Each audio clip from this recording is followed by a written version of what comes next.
Hello everyone, welcome to Cephalon classes. I am Pawan Chaudhary, the faculty of chemistry.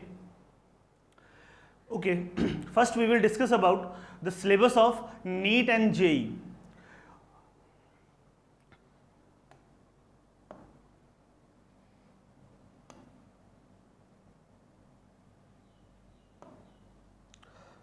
Okay, first we were discussing about the syllabus of NEET according to NCERT.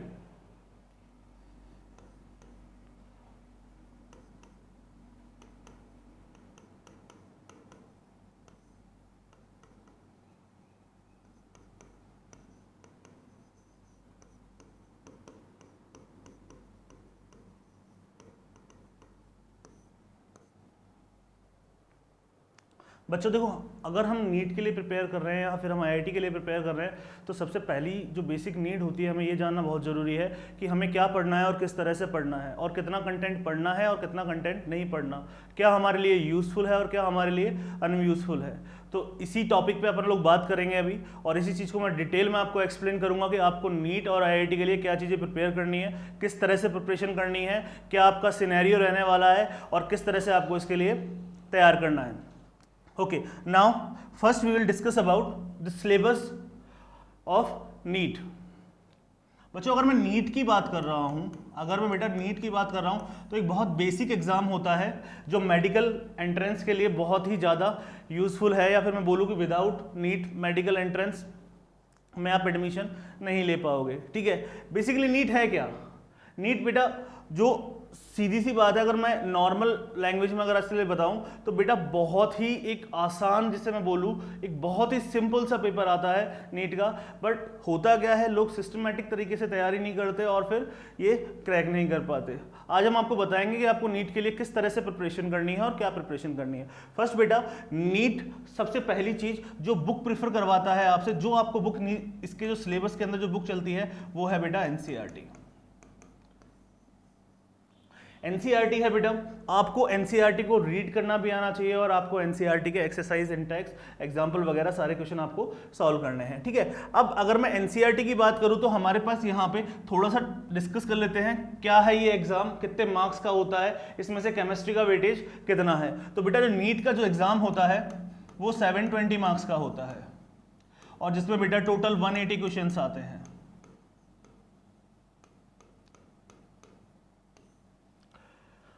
720 marks का paper होता है जिसमें 180 question आते हैं बेटा। Out of 180 45 जो questions हैं बेटा वो अकेले केमिस्ट्री से आते हैं बेटा। अब अपन जो इस वीडियो लेक्चर में जो डिस्कस करेंगे बेटा वो सिर्फ और सिर्फ किसके बारे में डिस्कशन करेंगे, जो अपना जो सब्जेक्ट है, अपना जो सिनेरियो है, अपना जो 45 क्वेश्चंस है नीट के अंदर। और अगर मैं इन 45 क्वेश्चंस की बात करूं तो ये 45 क्वेश्चंस कहां से आते हैं बेटा? टोटल किससे आएंगे? एनसीईआरटी से आते हैं। किससे आते हैं? एनसीईआरटी से आते हैं। अब एनसीईआरटी में भी हमारे पास बेटा 11th है और 12th है, दो क्लासेस है हमारे पास। दो क्लासेस का एक कंबाइंड फाउंडेशन ही किसका सिलेबस है बेटा? नीट का सिलेबस है। आओ बेटा 11th और 12th के बारे में थोड़ा सा डिस्कशन करते हैं। क्या है केमिस्ट्री में, किस तरह से अपन को इसको प्रिपेयर करना है, कौन कौन से जो चैप्टर्स हैं उसके ऊपर अपन को बहुत ज़्यादा मेहनत करनी है, कौन से चैप्टर ऐसे हैं जिनके ऊपर हमको थोड़ा बहुत उनको नेग्लेक्ट भी करके चल लें तो भी कहीं कोई प्रॉब्लम नहीं है। ठीक है, तो सबसे पहले हम डिस्कशन करेंगे बेटा 11th क्लास पे। 11th क्लास में बेटा हमारे पास दो बुक्स चलती है केमिस्ट्री की, दो बुक चलती है, book first and book second. ठीक है, सबसे पहले हम डिस्कस करेंगे बेटा बुक फर्स्ट के बारे में। जो बुक 1 है हमारी, जो केमिस्ट्री की 11th क्लास की जो बुक 1 है बेटा, उसमें टोटल 7 चैप्टर्स है। टोटल कितने चैप्टर है बेटा? 7 चैप्टर है। कहां पे? बुक 1 के अंदर। कौन कौन से हैं सर? तो एक बार ये भी हम डिस्कस कर लेते हैं बेटा। जो पहला चैप्टर अपने पास वो है बेटा some basic concept of chemistry.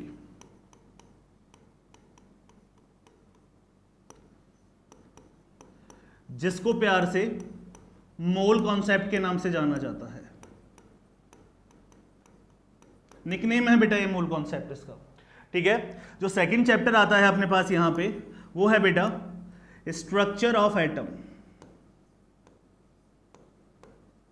जो थर्ड चैप्टर निकल के आता है बेटा वो आता है अपने पास पीरियोडिक टेबल। बेटा ये जो चैप्टर का सीक्वेंस है ये अकॉर्डिंग टू एनसीईआरटी है। क्लियर है बात बेटा? जो थर्ड चैप्टर है अपने पास वो है बेटा पीरियोडिक टेबल। जो फोर्थ चैप्टर निकल के आता है अपने पास यहां से वो आता है बेटा केमिकल बॉन्डिंग।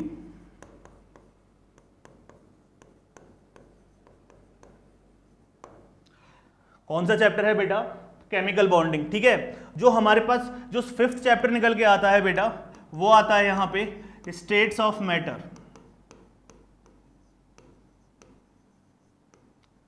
जो सिक्स्थ चैप्टर है बेटा thermodynamics and the seventh one is equilibrium.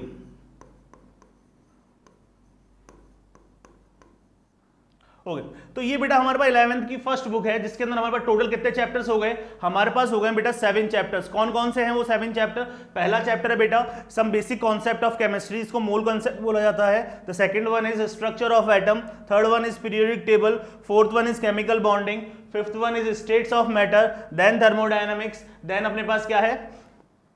Equilibrium है बेटा। अब आपको ये चीज समझाना चाहता हूं कि देखो बेटा ये जो फर्स्ट बुक है ना ये पूरा की पूरा आपकी ये लगा लो कि ओवरऑल जितनी भी केमिस्ट्री है आपकी, चाहे वो 11th क्लास की है चाहे वो 12th क्लास की है, उसका जो बेस बनाएगी आपकी किसका?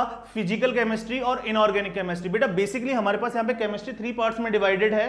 कौन कौन सी है वो? Physical, organic and inorganic. ये मैं आपको टाइम टू टाइम समझा दूंगा कि कौन से चैप्टर फिजिकल के हैं, कौन से इनऑर्गेनिक के हैं एंड देन कौन से बेटा ऑर्गेनिक के हैं। अब यहाँ पे अपने पास 7 चैप्टर्स है। आउट ऑफ 7 चैप्टर्स देखो बेटा ये फर्स्ट चैप्टर, ये फिफ्थ चैप्टर, ये 6th चैप्टर और ये 7th चैप्टर, ये 4 चैप्टर बेटा हमारे पास यहाँ पे 11th की जो फर्स्ट बुक है इसमें बेटा फिजिकल केमिस्ट्री को क्या करते हैं बेटा? रिप्रेजेंट करते हैं। और जो सेकंड चैप्टर है, जो थर्ड चैप्टर है और जो फोर्थ चैप्टर है ये बेटा किसको रिप्रेजेंट करते हैं? इनऑर्गेनिक केमिस्ट्री को। ठीक है, अब देखो बेटा इसके अंदर से भी जो सबसे इंपॉर्टेंट अगर मैं बात करूं फिजिकल केमिस्ट्री का सबसे इंपॉर्टेंट चैप्टर कौन सा है, तो बेटा ये जो चैप्टर है ये सबसे ज्यादा इंपॉर्टेंट चैप्टर है किसका बेटा? फिजिकल केमिस्ट्री का। इसको क्या बोलते हैं हम लोग? मोल कॉन्सेप्ट बोलते हैं। क्या बोलते हैं बेटा? Mole concept. क्यों सर मोल कॉन्सेप्ट इतना इंपॉर्टेंट चैप्टर क्यों है बेटा? क्योंकि ये देखो केमिस्ट्री बेटा हर एक चीज, हर एक चैप्टर फिजिकल का जैसे मोल कॉन्सेप्ट है मान लो फर्स्ट चैप्टर, तो सेकंड चैप्टर अपने पास स्टेट्स ऑफ मैटर है, थर्ड चैप्टर थर्मोडायनामिक्स है, फोर्थ चैप्टर अपने पास क्या है? इक्विलिब्रियम है। तो होता क्या है बेटा इसी के कॉन्सेप्ट यूज होंगे कहां पे बेटा? स्टेट्स ऑफ मैटर में। इसी चैप्टर के कॉन्सेप्ट यूज होंगे कहां बेटा? थर्मो में। इसी चैप्टर के कॉन्सेप्ट यूज होंगे बेटा कहां पे? इक्विलिब्रियम में। और 11th ही नहीं बेटा 12th में भी अगर आप चले जाते हो तो 12th में भी सोल्यूशन है आपके पास। सोल्यूशन के मैक्सिमम कॉन्सेप्ट कहां से रिलेट होते हैं बेटा? मोल कॉन्सेप्ट से। तो आप खुद ही सोच के देखो कि एक जो चैप्टर है उससे आपके 5-5, 6-6 चैप्टर लिंक हो रहे हैं फिजिकल केमिस्ट्री में, तो ये खुद चैप्टर कितनी वेटेज रखता होगा। और ये बहुत आसान सा चैप्टर है। आई डोंट नो व्हाई कि ये इतना हार्ड क्यों लगता है बच्चों को। जब मेरा जो टीचिंग एक्सपीरियंस रहा है उसके अंदर मैंने ये चीज ऑब्जर्व करी है कि बच्चों को जो सबसे डिफिकल्टी होती है जिस चैप्टर में वो है मोल कॉन्सेप्ट। आप एक बार जुड़ोगे बेटा, आप एक बार पढ़ोगे, आप खुद कहोगे कि इससे तो सिंपल कोई चैप्टर ही नहीं है सर। सबसे सिंपल क्या है? मोल कॉन्सेप्ट है। अब देखो बेटा फिजिकल का तो ये सिस्टम ये हो गया। अगर मैं बात कर रहा हूं बेटा किसकी? इनऑर्गेनिक केमिस्ट्री की। अगर आपको इनऑर्गेनिक केमिस्ट्री बनानी है, अगर आपको इनऑर्गेनिक केमिस्ट्री बनानी है तो हमें ये दो चैप्टर्स, ये जो दिखने वाले 2 चैप्टर हैं बेटा इनको सबसे ज्यादा स्ट्रॉन्ग करना है। देखो बेटा क्यों स्ट्रॉन्ग करना है? क्योंकि केमिकल बॉन्डिंग एक ऐसा चैप्टर है जिससे पी ब्लॉक तक के सारे कॉन्सेप्ट क्या हो जाते हैं बेटा? सॉल्व हो जाते हैं। देखो अगर मैं नीट की बात करूं तो 4 से 6 क्वेश्चन कैरी करता है। आप खुद सोच के देख लो, एक चैप्टर 4 से 6 क्वेश्चन कैरी कर रहा है नीट में, तो ये कितना इंपॉर्टेंट चैप्टर होगा और कितना वेटेज वाला चैप्टर है। ठीक है, ये बेटा अगर मैं इसको बोलूं तो ये क्या है? नींव है पूरी इनऑर्गेनिक केमिस्ट्री की। अगर आपको इनऑर्गेनिक केमिस्ट्री अच्छी करनी है तो ये दोनों चैप्टर आपको मस्ट अच्छे ही करने होंगे। क्लियर बेटा?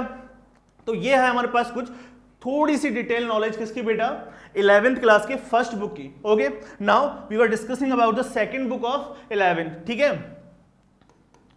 Book second. देखो बेटा सेकंड जो बुक है इसकी वो कोई खास इंपॉर्टेंट नहीं है। अगर मैं ऑर्गेनिक केमिस्ट्री को हटा दूं तो इसके अंदर जो जितना भी कॉन्सेप्ट है उसमें कुछ एक चैप्टर ही ऐसे हैं जिनसे कुछ एक क्वेश्चंस पूछे हुए हैं। फॉर एग्जांपल मैं सारे चैप्टर लिख देता हूं बेटा। जो फर्स्ट चैप्टर आता है वो आता है बेटा रेडॉक्स। जो सेकंड चैप्टर आता है अपने पास वो आता है यहां पे हाइड्रोजन। जो थर्ड चैप्टर आता है बेटा वो आता है एस ब्लॉक। जो फोर्थ चैप्टर आएगा बेटा वो आएगा पी ब्लॉक। फिफ्थ चैप्टर है मेरे पास जीओसी बेटा, जिसको जनरल ऑर्गेनिक केमिस्ट्री बोला जाता है।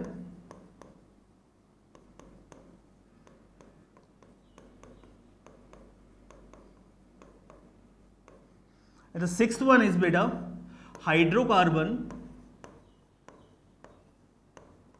and the seventh one is beta environmental chemistry. Environmental chemistry.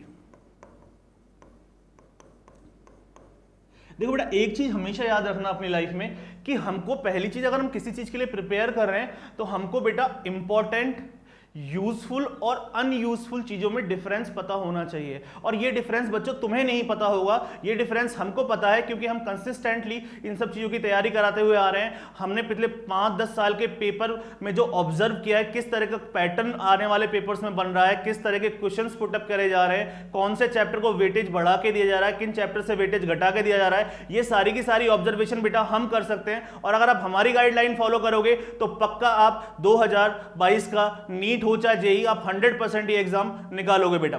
अब देखो, अगर मैं सेकंड बुक की बात कर रहा हूं, किसकी बेटा, केमिस्ट्री की, तो बेटा इसमें रेडॉक्स बेहद इंपॉर्टेंट चैप्टर है, क्योंकि इसमें बैलेंसिंग वगैरह बहुत सारी टर्म्स यूज करी जाती हैं जो आपकी आगे आपको केमिस्ट्री में बहुत ज्यादा हेल्प करने वाली है। देखो हाइड्रोजन हो गया, हाइड्रोजन से पिछले 10 साल में कोई क्वेश्चन नहीं आया बेटा, तो इस चैप्टर में हम क्यों फालतू इतनी ज्यादा मेहनत करेंगे, इतनी ज्यादा मेहनत हम इस चैप्टर में नहीं करेंगे। एस ब्लॉक से रेयर चांस है बेटा कोई एक क्वेश्चन पूछ ले, ठीक है। पी ब्लॉक से बेटा, पी ब्लॉक हमारे पास यहां पे दोनों जगह है, 11th में भी है और 12th में भी है। अगर पी ब्लॉक की मैं बात करूं तो पी ब्लॉक में हमारे पास टोटल 6 ग्रुप्स हैं, यहां पे 2 ग्रुप है बेटा, 4 ग्रुप कहां है, 12th क्लास में है, ठीक है। तो अगर मैं एंटायर पी ब्लॉक की बात करूं तो हाँ, तो इंपॉर्टेंट है, 2 से 1, 2, 3 क्वेश्चन ये कैरी करता है, तो हम इस चैप्टर को पढ़ेंगे। बट बेटा यहां पे अगर मैं इसमें इस सेक्शन पे पहुंचता हूं, कौन से वाले पे बेटा, ये जीओसी और हाइड्रोकार्बन, तो बेटा ये है हमारी ऑर्गेनिक केमिस्ट्री की शुरुआत। और बच्चों ये चीज मैं अपने तजुर्बे से कह रहा हूं कि आने वाले सालों में जो सबसे ज्यादा वेटेज रहेगा केमिस्ट्री में, वो कौन सी केमिस्ट्री का रहेगा बेटा, ऑर्गेनिक केमिस्ट्री का रहेगा। लगभग मेरे अभी इस टाइम अगर मैं बात करूं तो 35% के अप्रोक्स इसका वेटेज है बेटा नीट के अंदर। और जो अभी लेटेस्ट जो आईआईटी का एग्जाम हुआ है उसमें मोर देन 40% जो केमिस्ट्री आई है वो कहां से आई है बेटा, ऑर्गेनिक से। आने वाले सालों में इसका वेटेज सबसे ज्यादा इंपॉर्टेंट कर दिया जाएगा बेटा। ये दोनों चैप्टर यहां पे 4 से 6 क्वेश्चन आराम से कैरी करते हैं। 4 to 6 क्वेश्चन सिर्फ 2 चैप्टर से, 4 to 6 question from chemical bonding. तो आप सोच रहे हैं कि ये वाला जो सेगमेंट है ये कितना ज्यादा यूजफुल होने वाला है बेटा। जो चीज सबसे ज्यादा इंपॉर्टेंट है, आपके सबसे ज्यादा एफर्ट उस टॉपिक के ऊपर ही होने चाहिए। ओके, तो हमारे पास अगर मैं 11th में सेकंड बुक के लिए बात करता हूं तो रिडॉक्स को बहुत अच्छे से करो। इस पे कोई क्वेश्चन पिछले 20 साल से नहीं पूछा हुआ है, अगर पढ़ के भी नहीं गए तो भी कोई फर्क नहीं पड़ेगा बच्चों। 45 क्वेश्चंस हैं हमारे पास नीट के अंदर। अगर आप 42 क्वेश्चन 43 क्वेश्चन सही कर देते हो बिल्कुल, तो बेटा 1 या 2 क्वेश्चन से आपका कभी भी सिलेक्शन रुकता नहीं है। आ गई बात समझ में? तो यहां पे देखो रेडॉक्स और ऑर्गेनिक को बहुत अच्छे से हमको क्या करना है बेटा, बनाना है। इसको तो इतना बनाना है ऑर्गेनिक को, क्योंकि यहां पे तो सिर्फ 2 चैप्टर है, पर 12th क्लास में एक पूरी बुक क्या है बेटा, ऑर्गेनिक केमिस्ट्री। चलो ज्यादा इंतजार नहीं करवाएंगे, आपको सीधा कहां ले चलते हैं बेटा, 12th पे। और एक छोटी सी चीज और बेटा डिस्कस कर लेता हूं यहीं पे 11th के साथ साथ। बेटा हमारे पास जो केमिस्ट्री है और नीट है, नीट में बेटा जो वेटेज चलता है, ये वेटेज और बहुत इंपॉर्टेंट है। इससे आप समझ जाओगे कि 11th क्लास आपके लिए कितनी ज्यादा बेहद इंपॉर्टेंट होने वाली है। क्या सर, ये क्या है कंपोजिशन? बेटा कंपोजिशन अगर मैं 11th की बात करता हूं तो 11th में बेटा जो केमिस्ट्री है वो 60% केमिस्ट्री किसकी आती है, सिर्फ और सिर्फ 11th की आती है। एंड देन 40% जो केमिस्ट्री आती है बेटा वो किसकी आएगी बेटा, 12th की। 60% का मतलब समझ रहे हैं, 60% का मतलब है 180 नंबर में से एक आउट ऑफ 180 मार्क्स आपके बेटा 108 नंबर कहां से आ रहे हैं, 11th क्लास से आ रहे हैं। कहां से आ रहे हैं बेटा, 11th क्लास से। इसीलिए हम कह रहे हैं कि 11th का जो सेक्शन है वो बहुत ज्यादा इंपॉर्टेंट रहने वाला है केमिस्ट्री के अंदर। ओके नाउ अगर मैं 12th की बात कर रहा हूं तो 12th बेटा 40% आ रही है, और 40% के अकॉर्डिंग सिर्फ और सिर्फ कितने मार्क्स की है, 72 मार्क्स की क्या आ रही है बेटा हमारे पास, क्या आ रही है बेटा, 12th क्लास की केमिस्ट्री आ रही है। चलो एक बार डिस्कस करते हैं 12th क्लास की केमिस्ट्री को भी। ओके अगर मैं 12th क्लास की केमिस्ट्री की बात करता हूं बेटा, तो 12th क्लास की केमिस्ट्री हमारे पास यहाँ पे वही 2 बुक्स हैं। 11th में भी अपने पास 2 बुक्स हैं, 12th में भी अपने पास 2 बुक्स हैं। दोनों बुक को डिटेल में स्टडी करते हैं, ठीक है। इसमें बस थोड़ा सा 12th के अंदर क्या किया है इन लोगों ने, एनसीईआरटी के अंदर बिल्कुल सिस्टमैटिक कर दिया है। मतलब पहले फिजिकल डाल दी, फिर इनऑर्गेनिक डाल दी, देन फिर क्या डाल दी, ऑर्गेनिक डाली है। 11th में ऐसा नहीं किया। 11th में पहले फिजिकल के चैप्टर, फिर इनऑर्गेनिक, फिर फिजिकल, देन फिर इनऑर्गेनिक, देन फिर ऑर्गेनिक, इस तरह से है। पर 12th में इन्होंने एनसीईआरटी को बिल्कुल सिस्टमैटिक तरीके से कर दिया है। पहले फिजिकल केमिस्ट्री, देन फिर इनऑर्गेनिक, देन फिर ऑर्गेनिक। तो सबसे पहले अगर मैं बात करूं तो 12th की बुक नंबर फर्स्ट की बात करते हैं बेटा अपन। जो फर्स्ट बुक है आपकी 12th की, वो टोटल बेटा 9 चैप्टर्स कंटेन करती है। कितने? 9। सर कौन कौन से हैं वो चैप्टर्स? तो बेटा जो फर्स्ट चैप्टर है आपके पास यहाँ पे, जो फर्स्ट चैप्टर निकल के आता है वो आता है बेटा सॉलिड स्टेट। जो सेकंड चैप्टर निकल के आता है आपके पास वो आता है बेटा सॉल्यूशन। जो थर्ड चैप्टर निकल के आएगा बेटा वो आएगा इलेक्ट्रोकेमिस्ट्री। जो फोर्थ चैप्टर निकल के आएगा आपके पास वो निकल के आएगा बेटा केमिकल काइनेटिक्स। जो फिफ्थ चैप्टर है अपने पास यहां पे वो है बेटा सरफेस केमिस्ट्री। जो सिक्स्थ चैप्टर है बेटा वो है अपने पास यहां पे मेटलर्जी। जो सेवेंथ चैप्टर है बेटा D&F ब्लॉक। 8 चैप्टर अपने पास है यहां पे कोऑर्डिनेशन कंपाउंड। जो 9 चैप्टर है बेटा वो है पी ब्लॉक। देखो बेटा ये टोटल हमारे पास 9 चैप्टर है जो कौन सी बुक कैरी कर रही है, हमारी 12th की फर्स्ट बुक कैरी कर रही है, ठीक है। अब इसमें देखिए बेटा ये जो शुरू के 5 चैप्टर लिखे हुए हैं, solid state, solution, electrochemistry, chemical kinetics and then कौन है बेटा सरफेस केमिस्ट्री। बेटा ये फिजिकल केमिस्ट्री बनाती है किसकी बेटा 12th क्लास की। अगर मैं दूसरे चैप्टर्स की बात करूं लाइक मेटलर्जी हो गया, D&F ब्लॉक हो गया, कोऑर्डिनेशन हो गया, अपने पास पी ब्लॉक हो गया बेटा, तो ये किसको बनाते हैं बेटा, ये इनऑर्गेनिक केमिस्ट्री को बनाते हैं। और जो बुक नंबर 2 है आपकी वो कंप्लीटली क्या है बेटा ऑर्गेनिक केमिस्ट्री। मैंने आपको अभी थोड़ी देर पहले भी ये चीज समझाई थी कि बेटा 11th में ऑर्गेनिक का जो सेक्शन है वो सबसे कम रखा है, पर 12th के अंदर ऑर्गेनिक का सेक्शन बेटा सबसे ज्यादा है। Is that clear to everyone? तो नाउ अब बेटा देखो यहां पे अगर मैं बात करता हूं इन चैप्टर के वेटेज की, तो बेटा ये दोनों चैप्टर है ना इनऑर्गेनिक के, coordination compound and D&F block, इनसे हर साल 2 से 3 क्वेश्चन आते ही आते हैं। तो ये और ये बहुत सिंपल है बेटा, ये इतनी सिंपल है, मतलब मैं कहता हूं ये मेरा टीचिंग एक्सपीरियंस है कि ये चैप्टर गॉड गिफ्टेड चैप्टर है। मतलब आपने एक बार पढ़ा, कॉन्सेप्ट अप्लाई किया, लॉजिक समझ गए, तो आप लाइफ में कभी इन चैप्टर को पढ़ने की भी जरूरत नहीं है। आपका कभी क्वेश्चन गलत ही नहीं हो सकता इन चैप्टर से। कुछ चैप्टर ऐसे हैं केमिस्ट्री के अंदर जो मतलब मैं कहता हूं गॉड गिफ्टेड चैप्टर्स हैं, जिनको एक बार पढ़ लिया मतलब उनकी लाइफ टाइम के लिए प्रैक्टिस हो गई। सिर्फ आपको एग्जाम से पहले उनको एक बार रिवाइज करके चले जाना, कहीं कोई भी दिक्कत नहीं है बेटा। ओके अगर मैं इनकी बात करता हूं तो बेटा देखो फिजिकल है, फिजिकल में बेटा देखो यहां से हर साल क्वेश्चन बनता है, यहां से क्वेश्चन बनता है। इन चैप्टर में एक एक 2 क्वेश्चन कैरी करते हैं बेटा ये चैप्टर्स। क्लियर हो गई मेरी बात? तो ये थी अपने पास 12th की फर्स्ट बुक। अब हम थोड़ा डिस्कस करते हैं बेटा सेकेंड बुक ऑफ 12th। अगर मैं बुक नंबर 2 की बात कर रहा हूं बेटा 12th से, तो सेकेंड जो बुक है बेटा ये पूरी की पूरी किसको बनाती है बेटा, ऑर्गेनिक केमिस्ट्री बनाती है बेटा। पूरी की पूरी क्या बनाती है, ऑर्गेनिक केमिस्ट्री। अब देखो ऑर्गेनिक केमिस्ट्री में भी क्या क्या है अपने पास यहाँ पे, अपने पास यहाँ पे 7 चैप्टर्स है बेटा। पहला जो चैप्टर है वो है halo alkane and hello arene. जो सेकंड चैप्टर है अपने पास वो कौन सा है बेटा, अल्कोहल फिनॉल ईथर।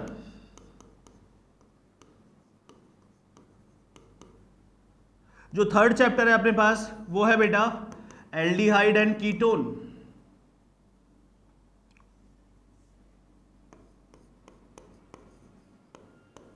और बेटा इसमें कार्बोक्सिलिक एसिड भी ऐड है, याद रखना। जो फोर्थ चैप्टर है बेटा वो है अपने पास यहां पे अमाइन। जो फिफ्थ चैप्टर है बेटा बायोमोलिक्यूल।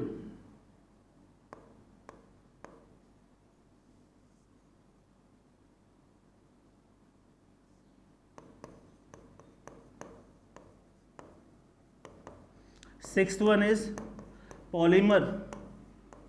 और जो 7th चैप्टर है बेटा वो है अपने पास केमिस्ट्री इन एवरीडे लाइफ।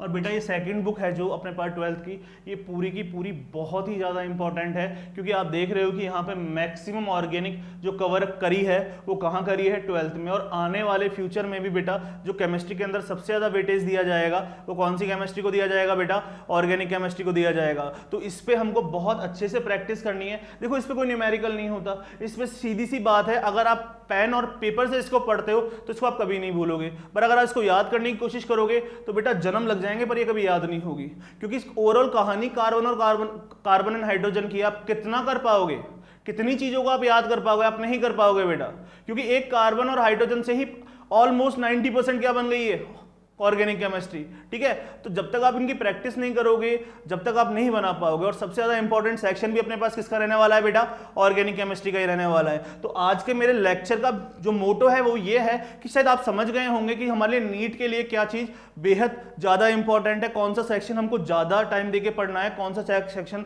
बहुत ज्यादा है। अब मैं आपको ये बताता हूं बेटा कि हमको एक्चुअल में कि भाई सर एनसीईआरटी हमारे लिए सफिशिएंट है क्या नीट के लिए? नहीं बेटा, एनसीईआरटी से सिर्फ आप प्रैक्टिस कर सकते हो। एनसीईआरटी बेटा पर एनसीईआरटी को समझना बहुत बड़ी बात होती है। एनसीईआरटी की एक लाइन के 10 मतलब होते हैं। ठीक है, तो यहां पे एनसीईआरटी को एक्सप्लेन करने के लिए हम साथ में एक रिफ्रेशर बुक भी रखेंगे आपके साथ। वो रिफ्रेशर बुक कौन सी है बेटा? वो रिफ्रेशर बुक है बेटा जीआरबी। कौन सी है बेटा?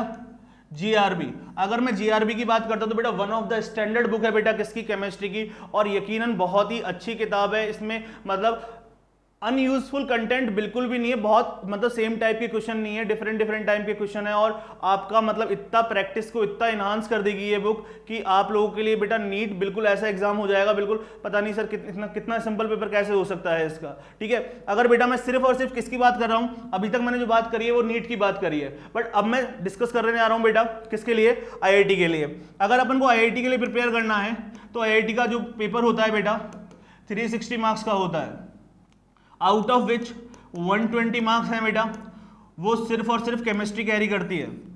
एंड एन अप्रोक्स 33.33% जो रेशियो है बेटा ओवरऑल सिलेक्शन का वो किसका है बेटा, केमिस्ट्री का है। ठीक है, अब मैं 120 मार्क्स की बात कर लेता हूं। देखो बेटा सिलेबस आईआईटी और नीट का बिल्कुल सेम है, बट बेटा यहाँ के जो क्वेश्चन का जो लेवल होता है वो नीट से थोड़ा सा हाई होता है। तो अपन को प्रैक्टिस भी अपनी थोड़ी सी क्या रखनी है, हाई रखनी है, ज्यादा नहीं रखनी है। सिर्फ अपन को बेटा एग्जाम निकालना है, बेस्ट रैंक निकालनी है। क्लियर हो रही है मेरी बात? तो अपन को अपनी प्रैक्टिस थोड़ी सी नीट से क्या रखनी पड़ेगी, आईआईटी वाले बच्चों को हाई रखनी पड़ेगी। सर वो हाई कितना? वो हाई सिर्फ इतना कि ये जीआरबी बेटा दोनों सेक्शंस में आती है, मेडिकल के लिए अलग आती है और आईआईटी के लिए अलग आती है। आईआईटी वाले बच्चे को आईआईटी वाली जीआरबी सॉल्व करवाई जाएगी और मेडिकल वाले बच्चे को मेडिकल वाली जीआरबी सॉल्व करवाई जाएगी। ठीक है बेटा, तो अपने पास यहाँ पे जो सेक्शन है मैंने आपको दोनों ही चीजों के बारे में बता दिया है। सिलेबस दोनों का एनसीईआरटी है, कितने चैप्टर्स हैं, उन चैप्टर का वेटेज क्या है, कितने परसेंट 11th से है, कितने परसेंट 12th के, ये सारी चीजें अपन लोग डिस्कस कर चुके हैं। मेरे वीडियो लेक्चर का मोटो भी यही था कि मैं अपने फर्स्ट लेक्चर में अपने बच्चों को सारी डिटेल नॉलेज दे सकूं। किस चीज की बेटा? 11th और 12th के पूरे सिलेबस की, परसेंटेज कंपोजिशन की। ठीक है, मेहनत किस तरह से करनी है और कितनी करनी है, ये आने वाले वीडियोस में आपको बहुत अच्छी तरह पता लग जाएगा बेटा किस तरह से आपको अपनी केमिस्ट्री प्रिपेयर करनी है। ओके, आज के लिए सिर्फ इतना ही। Thank you so much.